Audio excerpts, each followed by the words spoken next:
Class വരെ ഞാനൊരു സാധാ മലയാളം മീഡിയം ഗവൺമെന്റ് സ്കൂളിലാണ് കേട്ടോ പഠിച്ചത്. ഫുൾ A+ കിട്ടിയിട്ട് കൊമേഴ്സ് എടുക്കുക എന്ന് പറയുന്നത് ഒരു വിപ്ലവകരമായിട്ടുള്ള ഒരു തീരുമാനമായിരുന്നു. മാത്സിൽ ക്വസ്റ്റ്യൻസ് ചെയ്ത് അതിൻ്റെ ആൻസർ കണ്ടുപിടിക്കുമ്പോഴായിരുന്നു എനിക്ക് ഭയങ്കര ത്രില്ല്. എൻ്റെ ഇൻട്രസ്റ്റ് നാട്ടുകാർക്കല്ലല്ലോ അറിയുന്നത്, എനിക്കല്ല. CAക്ക് പോയിട്ടുണ്ടെങ്കിൽ കോളേജ് ലൈഫ് മിസ് ചെയ്യും. 20 ലക്ഷം തൊട്ട് ഇങ്ങനെ 1 കോടി രൂപ വരെയാണ് അവിടുത്തെ പ്ലേസ്മെന്റ്. വീട്ടിലത് താങ്ങാവുന്നതിലും അപ്പുറമായിട്ട് എനിക്ക് തോന്നി. ആ ഒരു സ്കില്ലാണ് ACCAയിലോട്ട് കൂടുതലും വേണ്ടത്. CPA എന്ന് പറയുന്നത്, അതിനെപ്പറ്റി നിങ്ങൾക്ക് എത്ര പേർക്ക് അറിയാം? ജൂണിൽ ഞാൻ ACC അഫിലിയേറ്റ് ആവും എന്നായിരുന്നു അന്നത്തെ എൻ്റെ കണക്കുകൂട്ടൽ. എന്തെങ്കിലുമൊക്കെ ഒരു കോഴ്സ് പഠിച്ച് എന്തെങ്കിലുമൊക്കെ ഒന്ന് ആവുക എന്ന് ഒരിക്കലും എൻ്റെ ഒരു പ്ലാൻ ആയിരുന്നില്ല. ചെറുപ്പം തൊട്ടേ എനിക്ക് വലിയ വലിയ അംബിഷൻസ് ആയിരുന്നു. എന്തെങ്കിലുമൊക്കെ ആകണം എന്നുള്ളൊരു ആഗ്രഹം എനിക്ക് ചെറുപ്പം മുതലേ ഉണ്ടായിരുന്നു. പക്ഷെ എനിക്ക് തോന്നുന്നു നമ്മൾ പ്രായം കൂടുന്നതനുസരിച്ച് നമ്മൾ കുറച്ചുകൂടെ പ്രാക്ടിക്കലായിട്ട് ചിന്തിക്കാൻ തുടങ്ങും. അപ്പോൾ ചെറുപ്പത്തിൽ ആരെങ്കിലും എൻ്റെ അടുത്ത് എന്താണെന്ന് ചോദിച്ചിട്ടുണ്ടായിരുന്നെങ്കിൽ ഞാൻ പറയാം, എനിക്ക് IAS ആവണം, IPS ആവണം എന്നുള്ളതൊക്കെ ആയിരുന്നു എൻ്റെ ആഗ്രഹം. ഞാനിന്ന് പറയാൻ പോകുന്നത് എങ്ങനെയാണ് ഞാൻ ACCAയിലോട്ട് എത്തപ്പെട്ടതെന്നുള്ള എൻ്റെ ഒരു ജേണിയാണ് പറയാൻ പോകുന്നത്.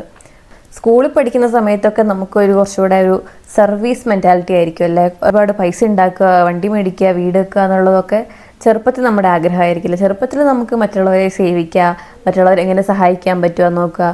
അങ്ങനെ കുറച്ചുകൂടെ നമ്മൾ സർവീസ് ഓറിയൻറ്റഡ് ആയിട്ട് നമ്മൾ സ്കൂളിൽ പഠിക്കുന്ന സമയത്തൊക്കെ നമ്മൾ ചിന്തിക്കും.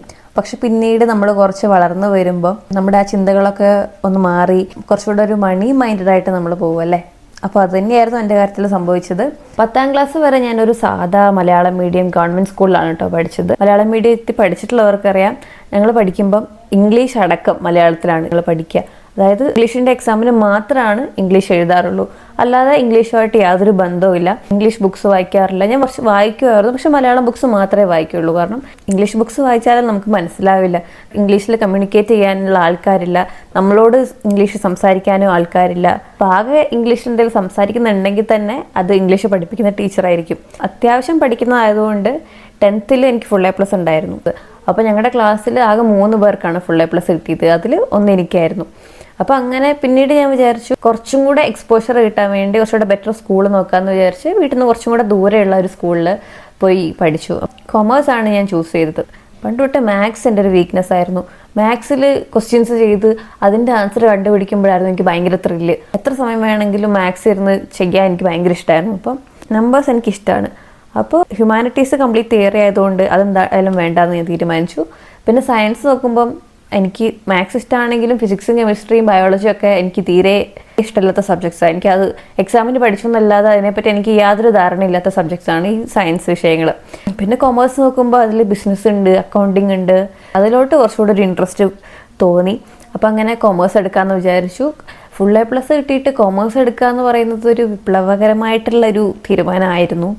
കേൾക്കുന്ന വീട്ടുകാരാണെങ്കിലും നാട്ടുകാരാണെങ്കിലും ആർക്കും ആദ്യമേ കേൾക്കുമ്പോൾ അക്സെപ്റ്റ് ചെയ്യാൻ പറ്റിയില്ല. അപ്പോൾ എനിക്ക് വേണ്ടത് എന്താണെന്ന് എനിക്കല്ലേ അറിയുള്ളൂ. എൻ്റെ ഇൻട്രസ്റ്റ് നാട്ടുകാർക്കല്ലല്ലോ അറിയുന്നത്, എനിക്കല്ല. അപ്പോൾ നാട്ടുകാരെ ബോധിപ്പിച്ചിട്ട് നമുക്കെല്ലാം ചെയ്യാൻ പറ്റില്ല. അങ്ങനെ ഞാൻ കൊമേഴ്സ് എടുത്തു. അത്യാവശ്യം നല്ലൊരു സ്കൂളിലാണ് ഞാൻ കൊമേഴ്സ് പഠിക്കാൻ വേണ്ടി ചേർന്നത്. അപ്പോൾ ആ ക്ലാസ്സിൽ ഫുൾ A+ അല്ലെങ്കിൽ 90% അബവ് കിട്ടാത്ത കുട്ടികൾ കുറവാണ്.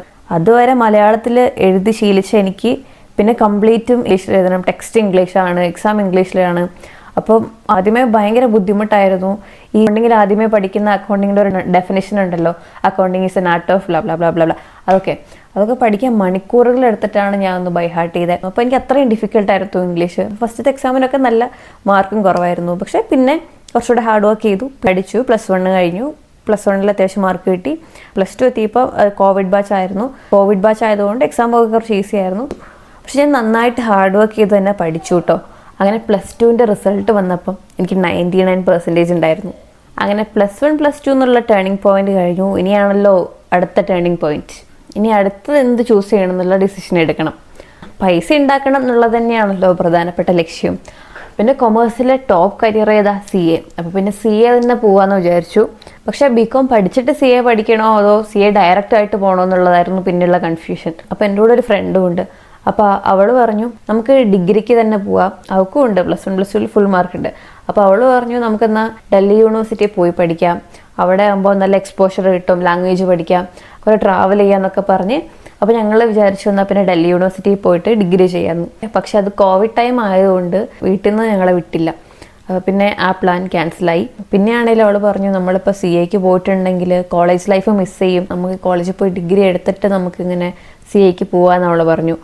അങ്ങനെ എൻ്റെ മൈൻഡ് മാറി. ഞങ്ങളെന്നാൽ പിന്നെ ഡിഗ്രി എങ്കിൽ ഡിഗ്രി എന്ന് പറഞ്ഞിട്ട് ഡൽഹി അത്രയും ദൂരം ആഗ്രഹിച്ചാണല്ലോ. പിന്നെ കേരളത്തിലാണെങ്കിലും മാക്സിമം ദൂരെ പോകണം തന്നെയായിരുന്നു ഞങ്ങളുടെ ആഗ്രഹം. അങ്ങനെ ഞങ്ങൾ വയനാട്ടിൽ നിന്ന് ട്രിവാൻഡ്രത്തോട്ട് പോയി. ട്രിവാൻഡ്രത്ത് മാർവാനസ് കോളേജിലാണ് ഞങ്ങൾ ഡിഗ്രി പഠിക്കുന്നത്. പിന്നെ അതിൻ്റെ ഇടയിൽ ഒരു കാര്യം കൂടി ഉണ്ടായിരുന്നു കേട്ടോ. ഞങ്ങൾ ഇനി എന്ത് പഠിക്കണം എന്നുള്ള കൂടുതൽ ഡിസ്കഷൻ നടക്കുന്നതിൻ്റെ ഇടയിലാണ് IIM പറ്റി കേൾക്കുന്നത്. IIM നിന്ന് MBA ചെയ്യുവാണെങ്കിൽ കമ്പനികൾ വന്ന് ഹൈ സാലറി പാക്കേജിൽ നമുക്ക് പ്ലേസ്മെൻറ്റ് അവിടെ നിന്ന് കിട്ടുമെന്ന് കേട്ടു. 20 ലക്ഷം തൊട്ട് ഇങ്ങനെ 1 കോടി രൂപ വരെയാണ് അവിടുത്തെ പ്ലേസ്മെൻറ്റ് എന്നൊക്കെ കേട്ടപ്പം പിന്നെ ക്യാറ്റ് എഴുതി IIM കയറാന്നുള്ളതും ഒരു ലക്ഷ്യമായിരുന്നു. അപ്പോൾ +2 കഴിഞ്ഞിട്ട് തന്നെ IP MAT എന്ന് പറഞ്ഞൊരു എക്സാം ഉണ്ട്. അത് ഇൻ്റഗ്രേറ്റഡ് MBA ആണ്. 5 വർഷം നമുക്ക് IIM പഠിക്കാം. അപ്പം +2 കഴിഞ്ഞ പാടെ നമുക്ക് 5 വർഷത്തേക്കുള്ള ഇൻ്റഗ്രേറ്റഡ് ആയിട്ടുള്ള MBA ചെയ്യാൻ പറ്റും. ആ എക്സാം എഴുതി. പക്ഷേ പഠിച്ചിട്ടൊന്നുമില്ല, വെറുതെ പോയി എഴുതി ഫെയിലായി. അപ്പോൾ എൻ്റെ മനസ്സിൽ അപ്പോഴും IIM പോകണം, അവിടുത്തെ കോളേജ് ലൈഫ് എക്സ്പീരിയൻസ് ചെയ്യണം എന്നുള്ളൊരു ആഗ്രഹം എനിക്കുണ്ടായിരുന്നു. അപ്പോൾ ഞാൻ സെക്കൻഡ് ഇയർ തൊട്ട് ക്യാറ്റ് കോച്ചിങ് സ്റ്റാർട്ട് ചെയ്തു. കേരളത്തിലെ തന്നെ നല്ല പരസ്യമൊക്കെ ഉള്ളൊരു ഇൻസ്റ്റിറ്റ്യൂട്ടിലാണ് പോയി ചേർന്നത്. പക്ഷേ എനിക്ക് അവിടുത്തെ ക്ലാസ് ഇഷ്ടപ്പെട്ടില്ല, അറ്റ്മോസ്ഫിയർ എനിക്ക് അത്ര ഇഷ്ടപ്പെട്ടില്ല. അങ്ങനെ കുറച്ച് നാൾ ക്ലാസ്സിന് പോയി ഞാനത് ക്വിറ്റ് ചെയ്തു. പിന്നെ തേർഡ് ഇയർ ആയപ്പം വേറെയും കുറേ കാരണങ്ങളുണ്ടായിരുന്നു. കുറച്ചും കൂടെ പൊളിറ്റിക്സിൽ ആക്റ്റീവായി, ഇലക്ഷന് മത്സരിച്ചു. ഞാൻ അവിടുത്തെ യൂണിയൻ വൈസ് ചെയർപേഴ്സണായി. പക്ഷേ അതെനിക്ക് ഭയങ്കര ഒരു എക്സ്പീരിയൻസ് ആയിരുന്നു കേട്ടോ. സമയം ഞാൻ വിചാരിച്ചതിനേക്കാൾ ഒരുപാട് എക്സ്പീരിയൻസ് ഞാൻ ആ യൂണിയൻ മെമ്പർ ആയതിലൂടെ എനിക്ക് കിട്ടിയെന്ന് വെച്ചാൽ ഒരുപാട് വലിയ വലിയ ആൾക്കാരെ, പൊളിറ്റീഷ്യൻസിനെ, സെലിബ്രിറ്റീസിനെയൊക്കെ കാണാൻ പറ്റി. അവരുടെയൊക്കെ സ്റ്റേജ് ഷെയർ ചെയ്യാൻ പറ്റി. ഒരുപാട് സ്റ്റേജിൽ കയറി സംസാരിക്കാനുള്ള ഓപ്പർച്യൂണിറ്റീസ് ലഭിച്ചു. കുറേ സ്കിൽസ് അല്ലെങ്കിൽ ക്വാളിറ്റീസ് ഒക്കെ ഡെവലപ്പ് ചെയ്യാൻ എന്നെ അതൊരുപാട് ഹെൽപ്പ് ചെയ്തു. അതുപോലെ കേരള യൂണിവേഴ്സിറ്റി കലോത്സവം ഭയങ്കര സംഭവബഹുലമായ കലോത്സവമൊക്കെ ആയിരുന്നു. ഭയങ്കര അടിയും സമരവും ഒക്കെ ആയിട്ടുള്ള ഒരു കലോത്സവമായിരുന്നു. അപ്പം അങ്ങനെ കുറേ എക്സ്പീരിയൻസ്. കലോത്സവത്തിലൊന്നും രാത്രി ഉറങ്ങില്ല, കുളിക്കില്ല, പല്ലുപോലും തേക്കാണ്ടുള്ള കുറേ ദിവസങ്ങളായിരുന്നു കേട്ടോ ആ കലോത്സവം. അതൊന്നും എനിക്ക് ഒരിക്കലും മറക്കാൻ പറ്റാത്ത അത്ര എക്സ്പീരിയൻസ് എൻ്റെ കോളേജിൽ നിന്ന് ആ ഒരു പൊസിഷൻ വഴി എനിക്ക് കിട്ടിയിട്ടുണ്ട്. അതൊക്കെ ഞാൻ ഭയങ്കര ഗ്രേറ്റ്ഫുള്ളാണ്. അതുകൊണ്ട് ഞാൻ ഒരിക്കലും റിഗ്രറ്റ് ചെയ്യാത്ത ഒരു കാര്യമാണ് ഞാൻ ആ കോളേജിൽ പഠിച്ചത്. അത്രയും വലിയൊരു എക്സ്പോഷർ എനിക്ക് അവിടെ നിന്ന് കിട്ടി. ആ സമയത്തൊന്നും ഞാൻ എൻ്റെ ക്ലാസ്സിൽ കയറാറേ ഇല്ലായിരുന്നു കേട്ടോ. ഒരു പീരീഡെങ്കിലും ഇരുന്നായി അത്രയേ ഉള്ളൂ, അല്ലാണ്ട് ഞാൻ ക്ലാസ് കയറിയേ ഇല്ലായിരുന്നു. എന്നാലും എനിക്കൊരു ബാലൻസ് ഉണ്ടായിരുന്നു കേട്ടോ. ഇത്രയും റെസ്പോൺസിബിലിറ്റീസ് ഉണ്ടെങ്കിൽ പോലും എനിക്ക് അത്യാവശ്യം മാർക്ക് ഉണ്ടായിരുന്നു കേട്ടോ. അങ്ങനെ ഡിഗ്രിയും കഴിഞ്ഞു. 2 വർഷം മുന്നേ കേട്ടോ ഡിഗ്രി കഴിയുന്നത്. പിന്നെ ഉണ്ടായിരുന്ന ഓപ്ഷൻ എന്തായാലും IIM ആയിരുന്നു. അത് ഞാൻ വിട്ടു. അതിൻ്റെ കപ്പാസിറ്റിയിൽ നിൽക്കുന്നില്ല എന്ന് വിചാരിച്ചിട്ട് ഞാൻ അത് വിട്ടു. പിന്നെ എന്തായാലും CA ആണല്ലോ. പക്ഷെ അതിൻ്റെ ഇടയിലൊരു കരിയർ ഗൈഡൻസിൻ്റെ ക്ലാസ് ഞങ്ങൾക്ക് കിട്ടിയായിരുന്നു, ACCA പറ്റിയുള്ള. ആ കോഴ്സിനെ പറ്റി ഞാൻ അങ്ങനെ കൂടുതൽ അന്വേഷിച്ചപ്പം അതും ഒരു ചാർട്ടേഡ് അക്കൗണ്ടൻസി കോഴ്സ് തന്നെയാണ്. പിന്നെയുള്ള ഓപ്ഷൻസ് CAയും ACCA ആയി. ഇതിലേത് ചൂസ് ചെയ്യുന്നുള്ള കൺഫ്യൂഷനായി. CA എന്ന് പറയുന്ന ഒരു ടോപ്പ് കരിയർ ആണെങ്കിലും അതിന് ഫസ്റ്റ് അറ്റംപ്റ്റിലെ ക്ലിയർ ആവുകയാണെങ്കിൽ തന്നെ 4-5 വർഷം എടുത്താലേ CA ആവാൻ പറ്റത്തുള്ളൂ. അതുമാത്രമല്ല ഫസ്റ്റ് അറ്റംപ്റ്റിൽ ക്ലിയർ ആവുന്നത് വളരെ കുറവാണ്. അപ്പോൾ എന്തായാലും ഒരുപാട് വർഷങ്ങൾ ഇൻവെസ്റ്റ് ചെയ്താലേ CA ആവാൻ പറ്റത്തുള്ളൂ എന്ന് മനസ്സിലായി. പിന്നെ അടുത്ത ഓപ്ഷൻ ACCA ആണല്ലോ. ACCA നോക്കുമ്പോൾ ഫസ്റ്റ് അറ്റംപ്റ്റിലെ ക്ലിയർ ചെയ്യുകയാണെങ്കിൽ 2 years കൊണ്ട് ACCA ആവാം. അതായത് ഈ ജൂണിൽ ഞാൻ ACCA അഫിലിയേറ്റ് ആവും എന്നായിരുന്നു അന്നത്തെ എൻ്റെ കണക്കുകൂട്ടൽ. അങ്ങനെ 2 years കൊണ്ട് ACCA പഠിക്കാം, പെട്ടെന്ന് കരിയർ സെറ്റാവും. അതുപോലെ അബ്രോഡൊക്കെ ആണെങ്കിലും ഒരുപാട് ഓപ്പർച്യൂണിറ്റീസ് ഒക്കെ ഉണ്ട്. അപ്പോൾ നോക്കുമ്പം CAനെക്കാട്ടും എനിക്ക് കുറച്ചുകൂടെ ബെറ്റർ ആയിട്ട് തോന്നിയത് ACCA ആയിരുന്നു. പക്ഷെ പ്രശ്നം അതിൻ്റെ കോസ്റ്റാണ്. അത് CA വെച്ച് നോക്കുമ്പോൾ അത് ഭയങ്കര എക്സ്പെൻസീവ് ആയിട്ടുള്ള ഒരു കോഴ്സാണ് ACCA. എൻ്റെ വീട്ടിലത് താങ്ങാവുന്നതിലും അപ്പുറമായിട്ട് എനിക്ക് തോന്നി.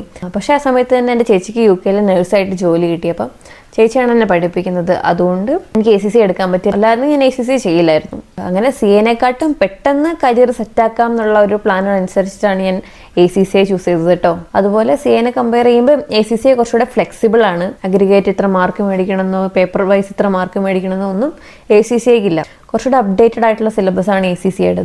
ഒരിക്കലും ACCAനെക്കാട്ടും നല്ലതാണ് CA അല്ലെങ്കിൽ CAനെക്കാട്ടും നല്ലതാണ് ACCA എന്നല്ല ഞാൻ പറയുന്നത്. അങ്ങനെ ഒരു കമ്പാരിസൻ്റെ ആവശ്യമില്ല. കാരണം ഇത് രണ്ടും പ്രൊഫഷണൽ കോഴ്സസ് ആണ്. ഇത് രണ്ടും ടോപ്പ് കരിയർ തന്നെയാണ്. പക്ഷേ CA ചെയ്യുന്നവർ ACCA ചെയ്യുന്നവരെക്കാൾ കുറച്ചുകൂടെ ഹാർഡ് വർക്കിംഗ് ആണ്. അതിൻ്റെ ഒരു റെസ്പെക്റ്റും അതിൻ്റെ ഒരു സ്റ്റാറ്റസും CAക്ക് ഉണ്ട്. രണ്ടിനും പിന്നെ അതിൻ്റേതായ സ്ട്രഗിൾസ് ഉണ്ട്. പക്ഷേ ഇന്ന് ഞാൻ ACCA എടുത്തതിൽ റിഗ്രറ്റ് ചെയ്യുന്നുണ്ടോ എന്ന് ചോദിക്കുകയാണെങ്കിൽ ഒരിക്കലുമില്ല. ഞാൻ എടുത്ത നല്ലൊരു ഡിസിഷനാണ് ACCA പഠിക്കുക എന്നുള്ളത്. കാരണം ഇതിൻ്റെ ജോലി സാധ്യതകൾ, സ്റ്റാറ്റസ്, സാലറി ഇതുകൊണ്ട് മാത്രമല്ല, പക്ഷേ ഇത് പഠിക്കാനാണെങ്കിലും എനിക്കിഷ്ടമുള്ള രീതിയിലാണ് ഞാൻ പഠിക്കുന്നത്. ഇതുവരെ പഠിപ്പിച്ച പേപ്പറുകളെല്ലാം എനിക്ക് പേഴ്സണലി ഇൻട്രസ്റ്റ് ഉള്ള പേപ്പേഴ്സ് ആയിരുന്നു. എന്ന് വെച്ചാൽ അത് എളുപ്പമാണ് എന്നല്ല കേട്ടോ, നല്ല ടഫാണ്. പക്ഷെ എന്നാലും ഭയങ്കരമായിട്ടുള്ളൊരു സ്ട്രെസ് എനിക്കിതുവരെ ഫീൽ ചെയ്തിട്ടില്ല. കാരണം ACCA ഒരിക്കലും നമ്മളോട് ഒന്നും ബൈഹാർട്ട് ചെയ്യണമെന്ന് പറയത്തില്ല. കൺസെപ്റ്റ്സ് മാത്രം മനസ്സിലാക്കിയാൽ മതി. പിന്നെ സിനാരിയോയിലോട്ട് പ്രാക്ടിക്കലായിട്ട് അപ്ലൈ ചെയ്യാൻ പറ്റണം. ആ ഒരു സ്കില്ലാണ് ACCAയിലോട്ട് കൂടുതലും വേണ്ടത്. ഈ വീഡിയോ കണ്ടുകൊണ്ടിരിക്കുന്നവരോട് എനിക്ക് പറയാനുള്ളത്, നിങ്ങളിപ്പം +2 കഴിഞ്ഞിട്ടാണെങ്കിലും ഡിഗ്രി കഴിഞ്ഞിട്ടാണെങ്കിലും ACCO CA ഒക്കെ എടുക്കണമെന്ന് നിങ്ങൾക്ക് പ്ലാൻ ഉണ്ടെങ്കിൽ, അല്ലെങ്കിൽ നിങ്ങൾ ഏത് കോഴ്സ് ചൂസ് ചെയ്യാൻ പോകുന്നതിന് മുന്നേ ആണെങ്കിലും എല്ലാത്തിനെയും പറ്റിയും ബേസിക് ആയിട്ടുള്ള ഒരു അണ്ടർസ്റ്റാൻഡിങ് ഉണ്ടാവുക. അതായത് കൊമേഴ്സിന് എന്തൊക്കെ ഡിഗ്രി ഉണ്ടോ, എന്തൊക്കെ പ്രൊഫഷണൽ കോഴ്സസുകളുണ്ടോ, അതിനെപ്പറ്റിയൊക്കെ നിങ്ങൾ അവെയർ ആയിട്ടിരിക്കുക എന്നുള്ളതാണ്. നിങ്ങൾക്ക് കിട്ടിയ ഇൻഫർമേഷൻ്റെ ബേസിസിൽ വേണം നിങ്ങൾ ഡിസിഷൻ എടുക്കാൻ. അപ്പോൾ നിങ്ങൾ ഇൻഫോംഡ് ആയിരിക്കുക എന്നുള്ളതാണ് ഏറ്റവും ആദ്യം നിങ്ങൾ ചെയ്യേണ്ടത്. ഒരിക്കലും CA അല്ലെങ്കിൽ ACCA മാത്രമേ ഉള്ളൂ എന്ന് വിചാരിക്കരുത്. US ചാർട്ടേഡ് അക്കൗണ്ട് കോഴ്സാണ് CPA എന്ന് പറയുന്നത്. അതിനെപ്പറ്റി നിങ്ങൾക്ക് എത്ര പേർക്ക് അറിയാം? അതുപോലെ EA എന്ന് പറഞ്ഞ കോഴ്സ് ഉണ്ട്. അത് വെറും 6 മാസം കൊണ്ട് അല്ലെങ്കിൽ 1 വർഷം കൊണ്ട് ചെയ്യാൻ പറ്റുന്ന പക്ഷേ ഹൈ സാലറി കിട്ടുന്ന ഒരു ക്വാളിഫിക്കേഷനാണ് EA. അതിനെപ്പറ്റി നിങ്ങൾക്ക് എത്ര പേർക്ക് അറിയാം? അങ്ങനെ ഒരുപാട് CFA എന്ന് പറഞ്ഞ കോഴ്സ് ഉണ്ട്, CS, CMA. അതുപോലെ ഡിഗ്രി ആണെങ്കിലും എക്കണോമിക്സിന് ഒരുപാട് ഓപ്പർച്യൂണിറ്റീസ് ഉണ്ട്, ലോ ഉണ്ട്, ലോയിൽ ഒരുപാട് ഓപ്പർച്യൂണിറ്റീസ് ഉണ്ട്, വാല്യുവേഷൻ ഉണ്ട്. അങ്ങനെ എത്ര കോഴ്സുകൾ നിങ്ങൾക്കറിയാം? നിങ്ങളുടെ ചോയ്സ് എന്ന് പറയുന്നത് ലിമിറ്റഡ് അല്ല, ഒരുപാട് സ്കോപ്പ് ഉണ്ട്. ഇപ്പോൾ സോഷ്യൽ മീഡിയയിൽ അല്ലെങ്കിൽ യൂട്യൂബ് എടുത്ത് നോക്കിയിട്ടുണ്ടെങ്കിൽ എല്ലാ കോഴ്സിനെ പറ്റി നിങ്ങൾക്ക് ഫുൾ ഡീറ്റെയിൽസും കിട്ടും. അപ്പം റിസോഴ്സസ് ഒരുപാടില്ലേ, അതൊന്നും നിങ്ങൾ ഉപയോഗിക്കാണ്ട് ഏതെങ്കിലും ഒരു കോഴ്സ് ചൂസ് ചെയ്യുന്നിട്ടുണ്ടെങ്കിൽ നിങ്ങളുടെ തെറ്റാണ്. അതുപോലെ നിങ്ങൾ ഏത് കോഴ്സ് ചൂസ് ചെയ്താലും നിങ്ങളുടെ ഇൻട്രസ്റ്റ്, നിങ്ങളുടെ ബഡ്ജറ്റ്, നിങ്ങൾക്ക് എത്ര ടൈമാണ് ഒരു കോഴ്സ് പഠിക്കാൻ നിങ്ങൾക്ക് ഇൻവെസ്റ്റ് ചെയ്യാനുള്ളത് എന്നുള്ളത്, ഓരോ കോഴ്സിൻ്റെയും ഡിഫിക്കൽട്ടി ലെവല്, നിങ്ങളുടെ കരിയർ ഗോൾസ്, ഇത്രയും കാര്യങ്ങളൊക്കെ വെച്ചിട്ട് മാത്രം ഒരു കോഴ്സ് നിങ്ങൾ ചൂസ് ചെയ്യുക. അപ്പോൾ നിങ്ങളുടെ ചോയ്സ് 1 or 2 കോഴ്സിലോട്ട് ഒതുങ്ങി പോവാതെ വൈഡ് സ്കോപ്പാണ് കൊമേഴ്സിനുള്ളത്. അപ്പോൾ അതെല്ലാം പരിഗണിച്ച് നല്ലൊരു ഡിസിഷനിലെത്തുക. എന്നെക്കൊണ്ട് ഹെൽപ്പ് ചെയ്യാൻ പറ്റുന്നത് എനിക്ക് അറിയാവുന്ന കാര്യങ്ങൾ നിങ്ങൾക്ക് പറഞ്ഞു തരിക എന്നുള്ളതാണ്. ഞാൻ ഈ പറഞ്ഞ കോഴ്സുകളെ പറ്റിയൊക്കെ നിങ്ങൾ റിസർച്ച് ചെയ്യുക. ഞാൻ ഇനി ഇതിനെപ്പറ്റി വീഡിയോ ചെയ്യണമെന്നുണ്ടെങ്കിൽ നിങ്ങൾ കമൻറ്റ് ചെയ്യുക. നിങ്ങൾ കൊമേഴ്സ് പഠിക്കുന്ന ഫ്രണ്ട്സിന് അല്ലെങ്കിൽ കൊമേഴ്സ് എടുക്കണോ വേണ്ടോ എന്ന് ചിന്തിച്ചിരിക്കുന്ന ഫ്രണ്ട്സിന് ഈ വീഡിയോ ഷെയർ ചെയ്യുക. ഇതുപോലുള്ള വീഡിയോസിനായി ചാനൽ സബ്സ്ക്രൈബ് ചെയ്യുക.